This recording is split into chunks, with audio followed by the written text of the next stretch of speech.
Hello friends, as I have already explained you the first part of this chapter, that is definition, characteristics and difference between NPO and PO. Now let's move on to the second part of this chapter, that are accounts. We will do receipt and payment account, income and expenditure account and balance sheet. So today we are starting with the receipt and payment account, which is just like in cash account.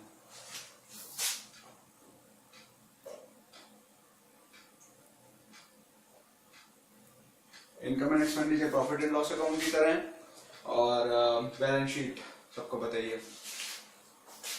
तो friends हम लोग receipt and payment account से start करेंगे और इसके अंदर हम लोग रिसिप्ट एंड पेमेंट अकाउंट के फीचर्स देखेंगे, इसकी लिमिटेशंस देखेंगे, ठीक है। पर इन सबसे पहले मैं एक क्वेश्चन कराऊंगा जिससे कि हम लोग रिसिप्ट एंड पेमेंट अकाउंट का फॉर्मेट भी अंडरस्टैंड कर लेंगे और इसके बाद जब मैं फीचर्स पढ़ाऊंगा और लिमिटेशंस पढ़ाऊंगा ना तो बहुत अच्छे से दिमाग में घुसेगी वो सब चीजें, ठीक है। Let's get into the question.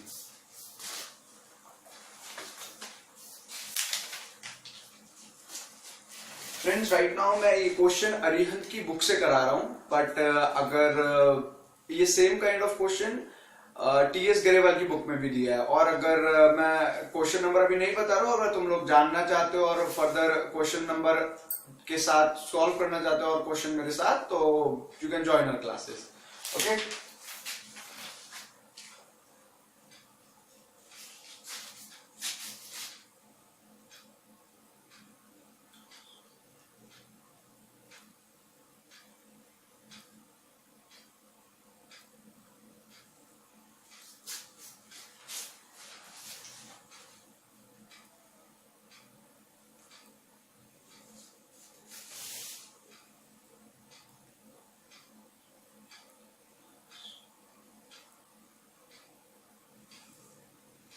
ये इसका फॉर्मेट रहता है, इसके अंदर यहाँ पे आती है रिसिप्ट और यहाँ पे आती है पेमेंट।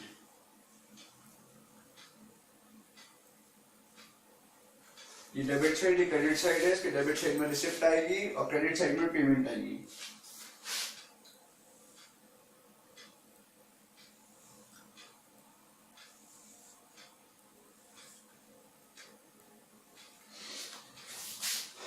तो फ्रेंड्स देखते हैं cash as on 1 April 2015 opening balance.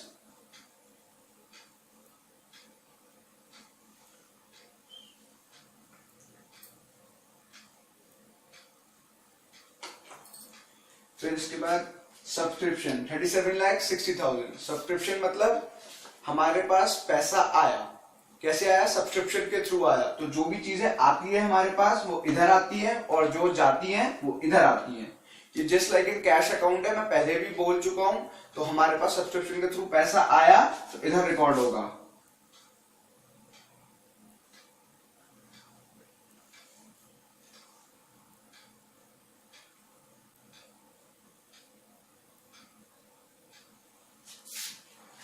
फिर आता है डोनेशन। डोनेशन क्या है? ये भी हम रिसीव कर रहे हैं, इसलिए किधर आएगी? इधर आएगी।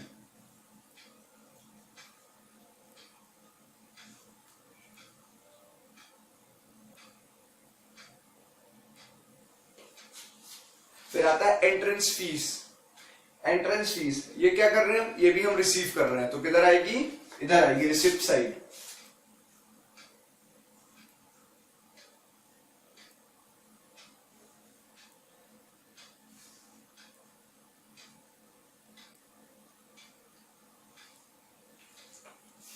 फिर आता है rent realise from club hall.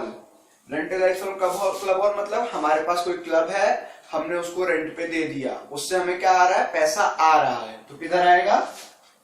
Receipt side.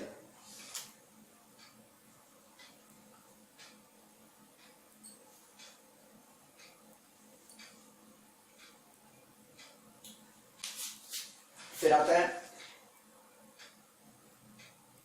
Electricity charges. Electricity charges, हमने इलेक्ट्रिसिटी का कनेक्शन लिया है, अब हमें उसका जो मंथली रेंट जाता है वो पे करना पड़ेगा, तो हमारी तरफ से पैसा बाहर जा रहा है, तो किधर आएगा? Payment side.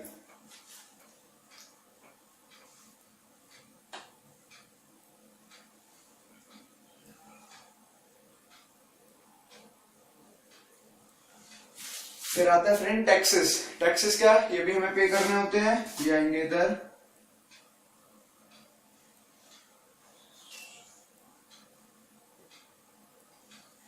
फिर आता है सैलरी एंड वेजेस, ये भी हम लोग पे करते हैं अपने वर्कर्स को और जो हमारे एम्प्लॉयज हैं उनको, तो ये भी इधर आएंगे।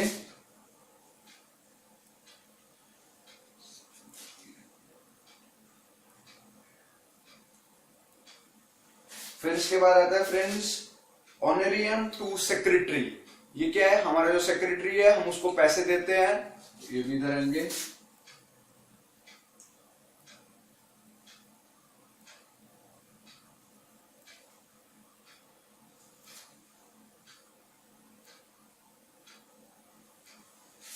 इसके बाद फ्रेंड्स प्रिंटिंग एंड स्टेशनरी, ये भी हमारा खर्चा है, ये भी इधर आएगा।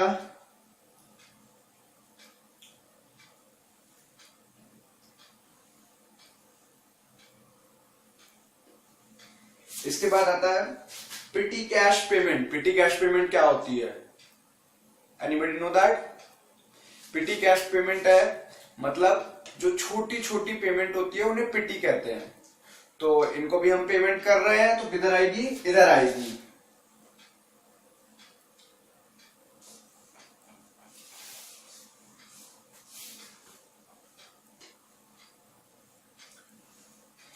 इसके बाद आता है इंश्योरेंस प्रीमियम। इंश्योरेंस प्रीमियम क्या, हमारे पास इतनी बड़ी बिल्डिंग है, हम लोग एक एनपीओ चला रहे हैं, हमने उसका इंश्योरेंस कराया होगा, तो हमें हर मंथली एक अमाउंट देना पड़ेगा जिसको प्रीमियम कहते हैं। तो इंश्योरेंस प्रीमियम किधर आएगा, इधर।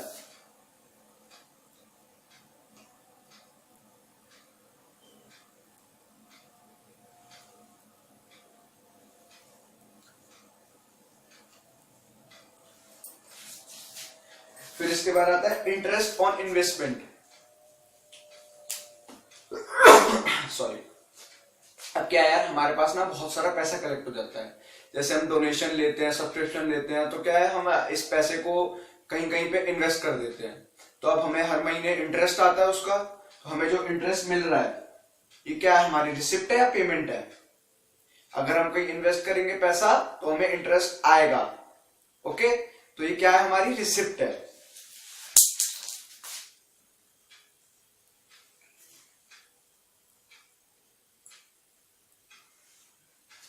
इसके बाद फ्रेंड्स इसका टोटल कर दो।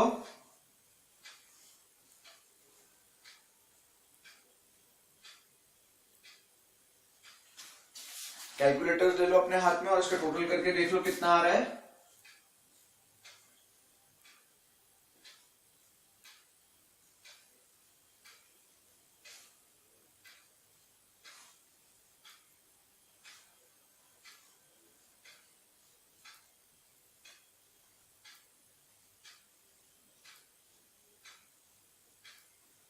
अब ये वाली जो फिगर है 33 लाख, ये कैसे आई, पहले इस साइड का टोटल कर दो, ठीक है, फिर इन सारे आइटम्स का टोटल कर दो, ठीक है, और इस टोटल को देखो इससे ज्यादा आ रहा है या कम आ रहा है। अगर इससे कम आ रहा है तो ये बैलेंसिंग फिगर आएगी इधर 33 लाख, जिससे कि इसका टोटल इसके बराबर हो जाए, ठीक है। और इस बैलेंस को हम लोग सरप्लस देखेंगे, मतलब हमारी रिसिप्ट ज्यादा हो गई है पेमेंट से, ठीक है फ्रेंड्स। अब फ्रेंड्स मैंने तुम लोग को बताया था कि हम लोग जैसा एक बार क्वेश्चन करने के बाद इसके फीचर्स देखेंगे, इसके हम लिमिटेशंस देखेंगे। तो आइए अब हम इसके लिमिटेशंस और फीचर्स देखते हैं।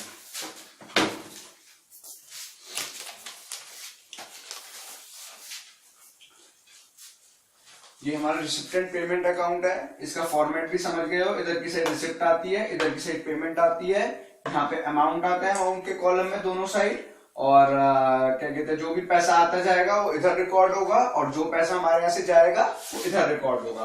और हेडिंग में हमेशा लिखेंगे recipient payment account for the year ended, जिस भी ईयर का बन रहा है वो यहाँ पे आ जाएगा, for the year ended. Okay friends, now friends recipient payment account पहला, इसके फीचर्स देख रहे हैं हम। पहला फीचर है इसका नेचर। अब मैंने पहले भी बताया था ये एकदम कैश अकाउंट की तरह है। जो हमने कैश अकाउंट बनाते हैं नॉर्मली, हमारे पे पैसा आता है उसको रिकॉर्ड करते हैं, जाता है उसको रिकॉर्ड करते हैं, ये उसी की तरह रिसिप्टेंट पेमेंट अकाउंट है, एकदम सेम है, बस इसका नाम बदल दिया गया है, ठीक है फ्रेंड्स। और फिर उसके बाद आता है पीरियड। पीरियड क्या है, मतलब जितना भी पैसा आया उसको रिकॉर्ड कर लो। ये मत सोचो कि यार वो प्रीपेड है, यार वो हो सकता है एडवांस हो, ऐसा कुछ भी नहीं सोचना है। जो भी पैसा आया वो यहाँ रिकॉर्ड हो जाएगा, जो भी पैसा गया वो यहाँ आ जाएगा। कुछ भी नहीं सोचना है कि यार वो पैसा क्या कहते हैं प्रीपेड है पोस्ट पेड है, कुछ भी नहीं सोचना है। बस दिखा तुम्हें आया पैसा तो रिकॉर्डेड है, कुछ भी नहीं सोचना। उसके बाद आता है कैपिटल एंड रेवेन्यू। इसके अंदर दोनों capital as well as revenue, जो भी पैसा आएगा चाहे वो कैपिटल हो चाहे वो रेवेन्यू हो, सब रिकॉर्ड होगा इसके अंदर। मतलब क्रक्स ये है, इसके अंदर जैसे ही पैसा आएगा फॉरन हमें रिसिप्टेंट पेमेंट अकाउंट खोलना है, इसके अंदर रिकॉर्ड कर देना, कुछ सोचना ही नहीं, कुछ दिमाग लगाना ही नहीं कहीं पर। ठीक है। फिर आता है डिस्टिंक्शन। मतलब इसके जैसे हम कैश अकाउंट करते थे उसके अंदर एक हम सेपरेट कॉलम बनाते थे कैश का, फिर एक सेपरेट कॉलम बनाते थे बैंक का, याद है ना जो मैंने कैश अकाउंट कराया था पहले। पर इसके अंदर ऐसा कुछ भी नहीं है। अगर बैंक में पैसा आए तो भी यहाँ रिकॉर्ड हो जाएगा, अगर कैश में पैसा आए तो भी यहाँ रिकॉर्ड हो जाएगा, कोई सोचने की जरूरत ही नहीं। ठीक है। ये डिस्टिंक्शन नहीं करता है कैश अकाउंट और बैंक अकाउंट के बीच में। जो भी कोई पैसा आया गया सब रिकॉर्ड होगा, चाहे वो बैंक से चाहे वो कैश से। Make it clear into your mind. Okay. Now friends, इसके अंदर नॉन कैश आइटम्स नहीं आते हैं। ठीक है। Non cash items such as goodwill हो गई, अब डेप्रिसिएशन हो गया, वो यहां पे नहीं आएगा। कोई भी जो आइटम जिसके अंदर कैश का इनफ्लो आउटफ्लो नहीं हो रहा है वो यहाँ पे बिल्कुल भी नहीं आएगा। फिर आता है friends opening and closing balance. अब इसके अंदर जो ये ओपनिंग बैलेंस हमने लिखा है ना, ये कैश और बैंक अकाउंट मिला के आता है ये बैलेंस। ठीक है। जो भी हमारा कैश पड़ा है इन हैंड, जो भी हमारा कैश पड़ा है इन बैंक, उन दोनों को जोड़ दो, ये लिख दो। ठीक है। और जो ये क्लोजिंग बैलेंस आ रहा है ये क्या रिप्रेजेंट कर रहा है, कैश और बैंक का दोनों का जुड़ा हुआ बैलेंस। ठीक है फ्रेंड्स। अब इसके फीचर्स मैं तुम्हें बता चुका हूं। इसके फीचर्स है nature, period, capital and revenue, distinction, non cash items इसके अंदर नहीं आते हैं, ओपनिंग एंड क्लोजिंग बैलेंस, ये इसके मैं फीचर्स बता चुका हूं। अब हम लोग आगे बढ़ते हैं, इसकी देखते हैं लिमिटेशंस क्या है। वैसे तो फ्रेंड्स इसकी लिमिटेशन ऐसा जैसे कुछ है नहीं, बट इन्होंने दी हुई है तो करनी पड़ेगी, ऐसे कोई बहुत बड़ी लिमिटेशंस नहीं है इसकी। पहला नो एडजस्टमेंट। इसके अंदर क्या है यार, नो एडजस्टमेंट मतलब इसमें अक्रूवल बेसिस ऑफ अकाउंटिंग नहीं चलती, इसमें कैश बेसिस ऑफ अकाउंटिंग चलती है। अक्रूवल मैंने बताया था ना स्टार्टिंग के चैप्टर्स में, अक्रूवल बेसिस ऑफ अकाउंटिंग क्या होती है कि जब लोग हम रिकॉर्ड करते हैं ट्रांजैक्शन पीरियड वाइज कि ये इस पीरियड की है तो रिकॉर्ड नहीं होगी, ये इस पीरियड अगर करंट पीरियड की है तो ही रिकॉर्ड होगी। पर इसके अंदर ऐसा कुछ भी नहीं है कि ये कौन से पीरियड के, बस जैसी पैसा आया रिकॉर्ड करना है। इसकी पहली लिमिटेशन ये है। दूसरी limitation income and expense not shown in this account. इसके अंदर इनकम एंड एक्सपेंडिचर नहीं आते। इसने कौन सी बहुत बड़ी बात कह दी है, वो तो पता ही है। जब इनकम एंड एक्सपेंडिचर के लिए अकाउंट अलग से दिया हुआ है तो इसके अंदर इनकम एंड एक्सपेंडिचर क्यों आएंगे, है ना। It's a simple thing. फिर उसके बाद आता है नॉट फॉर पर्टिकुलर पीरियड। ये अकाउंट किसी पर्टिकुलर पीरियड के लिए बनाया नहीं जाता। मतलब इसका क्या है कि जो भी कैश पेमेंट आई वो रिकॉर्ड करनी है। ये नहीं सोचना हमें कि ये फ्यूचर की है, ये पास्ट की है, ये प्रीपेड है, ये पोस्टपेड है, हमें कुछ सोचना ही नहीं है। जो भी आए उसे रिकॉर्ड करो, ये मैं पहले भी बता चुका हूँ। इसलिए इसकी 3 लिमिटेशन है। पहला नो एडजस्टमेंट, फिर income and expenditure not shown in this account, तीसरी है नॉट फॉर पर्टिकुलर पीरियड। ठीक है। पीरियड बेस्ड अकाउंटिंग नहीं होती, मतलब तीसरा वाले का मतलब। ठीक है। तो फ्रेंड्स अब हमने रिसिप्टेंट पेमेंट अकाउंट अच्छे से समझ लिया है, हमने इसका फॉर्मेट देख लिया, हमने इसके फीचर्स देख लिए, हमने इसकी लिमिटेशंस देख ली। तो अपने अब सेकेंड अकाउंट पे आते हैं which is income and expenditure account. ठीक है। मैं फ्रेंड्स अभी और क्वेश्चन नहीं करा रहा हूं। अगर तुम लोगों को प्रैक्टिस करनी है और क्वेश्चन की, मेरे साथ और क्वेश्चन सॉल्व करने हैं, तो you can join our classes. Right now we are moving on to our second point, that is income and expenditure account, which is also like a profit and loss account. इसमें भी कुछ features हैं और इसमें limitations नहीं है, features हैं कुछ, और इसका फॉर्मेट वगैरह है वो मैं एक क्वेश्चन कराऊंगा, उसके थ्रू तुम्हें ये भी समझ आ जाएगा। बहुत सिंपल है। ठीक है।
Friends income and expenditure account, इसमें भी हम सेम तरीके से ऐसे लिखते हैं, फॉर द ईयर एंडेड। इस पे तुम कुछ भी लिख सकते हो, जो भी ईयर एंड हो रहा है वो लिख दो यहाँ पे, ठीक है।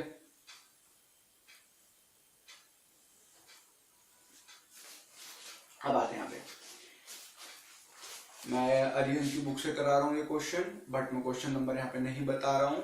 और ये same kind of question TS Grewal की बुक में भी है, और उसका भी मैं क्वेश्चन नंबर नहीं बता रहा हूँ। तो let's move on. Fees collected including 8 lakhs on account of previous year. यहाँ पे हमारे को 8 लाख रुपए मिले हैं जो पिछली बार के हैं, और टोटल हमें 38 लाख का पेमेंट रिसीव हुआ है, पर इसमें से 8 लाख पिछली बार के हैं। वो ये कह रहा है fees collected including 8 lakh on account of previous year. तो कैसे रिकॉर्ड किया जाएगा, देखो